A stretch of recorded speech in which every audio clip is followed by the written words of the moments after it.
In our last video, we talked about use cases and architecture components. Now we're going to talk about how to recommend a solution for data integration. As a quick reminder of the process and components, there is ingest, store, prep and train, and model and serve. We also talked about the different types of components that are available to you for each one of these steps. But this time, we're going to talk about how to select each one of these different data platforms. For ingestion, we have to talk about the method. How is the data going to be ingested? Is it going to be batch? Stream? Is there an ETL or ELT requirement from ingestion? Or does it need to have some type of a combination of these? To store, we have to think about the data.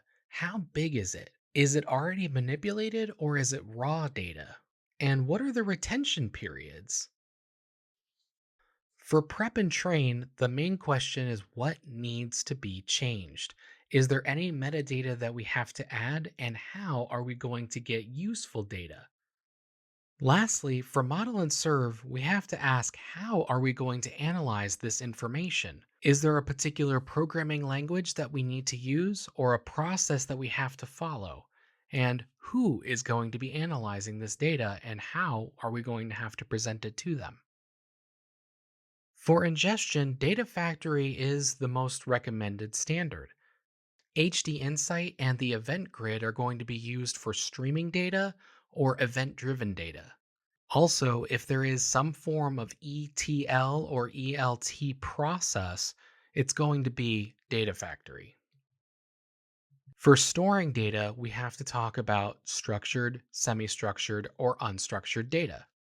Data Lake is going to be the most common because it can house both structured, semi structured, and unstructured data. If it's purely unstructured, you might want to think about blobs. And if it's only heavily structured data, you might want to consider Azure Synapse Analytics. Prep and Train is going to be primarily Azure Databricks because of its functionalities, with the exception of streaming data, which uses Stream Analytics in order to prep and train. Finally, we have model and serve, and this is primarily focused on who is going to need to see this data. Our standard use case is going to be Azure Synapse Analytics, with Power BI being available at any time, and Cosmos DB being available for custom built applications.